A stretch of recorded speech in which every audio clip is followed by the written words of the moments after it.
Apakah keras pada diri sendiri itu salah? Berulang-ulang saya mengatakan, perbedaan pendapat itu menjadi hal wajar, karena pengalaman hidup orang berbeda-beda. Kejadian hidup orang tidak mungkin sama semua dalam setiap periode yang dialami. Jika kita keras terhadap diri sendiri, maka kehidupan akan melunak dan mudah. Mengapa begitu? Karena kita membuat tamparan menjadi pemicu kita untuk berubah. Seorang atlet latihan keras, disiplin. Orang kaya keras dalam menerapkan komitmennya, tidak lembek dan tidak menye-menye. Sekali lagi, keras terhadap diri sendiri itu tidak apa-apa. Dan sekali lagi, menurut saya itu baik selama berada pada jalan menuju tujuan. Apalagi kalau membuat sistem keuangan masuk. Ya, sistem tidak bisa bangun sendiri. Kitalah yang membangunnya. Maka dari itu, kitalah yang memilikinya. Meskipun sudah didelegasikan autopilot, kenyataannya tetap saja kita juga masih hadir dalam frekuensi mengendalikan. Bayangkan jika Anda lembek, apa yang akan terjadi pada usaha Anda, sistem Anda, apakah sirkulasinya lancar, apa karyawan Anda akan maksimal. Saya melihat fakta dari pengalaman hidup.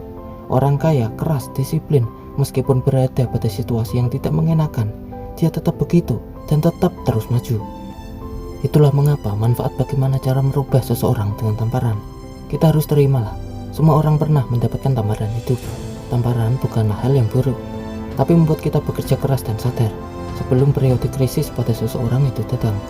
Ketika kita lembek, maka kehidupan justru akan keras dan memaksa kita untuk menapaki jalan yang keras. Ketika kita keras pada diri sendiri, maka kehidupan justru malah akan merunak.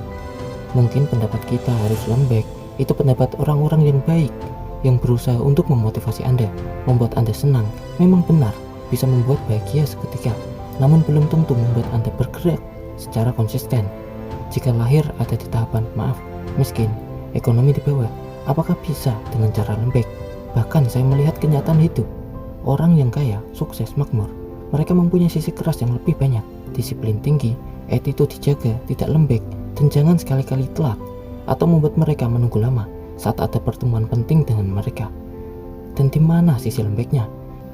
Di saat kondisi kurang mengenakan sekalipun, mereka masih tetap berdiri dan bekerja keras, bahkan kuat terhadap goncangan yang tidak bisa diprediksi, dan masih banyak sisi keras lainnya.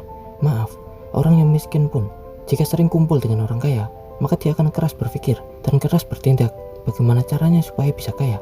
Sekali lagi orang bodoh, jika sering kumpul dengan orang cerdas, maka dia akan berusaha keras untuk belajar dan menelan ratusan buku bahkan ribuan.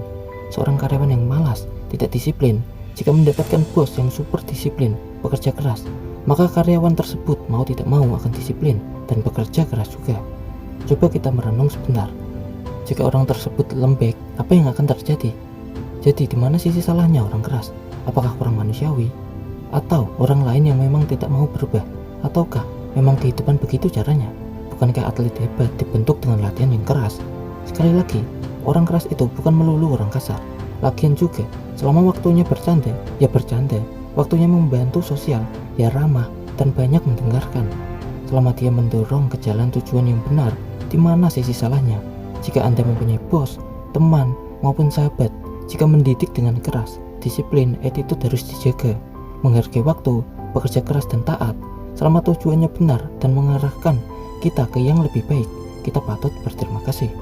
Memang sekilas seperti paradoks intervensi ke seseorang atau pemaksaan pada orang lain, karena intervensi bisa menyebabkan stres dan frustasi.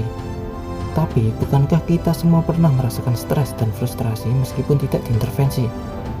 Namun mungkin ada beberapa orang yang suka lebih baik diintervensi, tapi menyadarkan dan memberi kemajuan, daripada hanya diberi pendapat, romansa kebahagiaan, namun terlena dengan waktu yang ditunda-tunda. Coba kita merenung sebentar. Uang jika hanya beberapa lembar, ya lembek. Tapi jika tumpukan berkepok-kepok, bukankah keras? Ya, semua balik lagi pada diri kita masing-masing.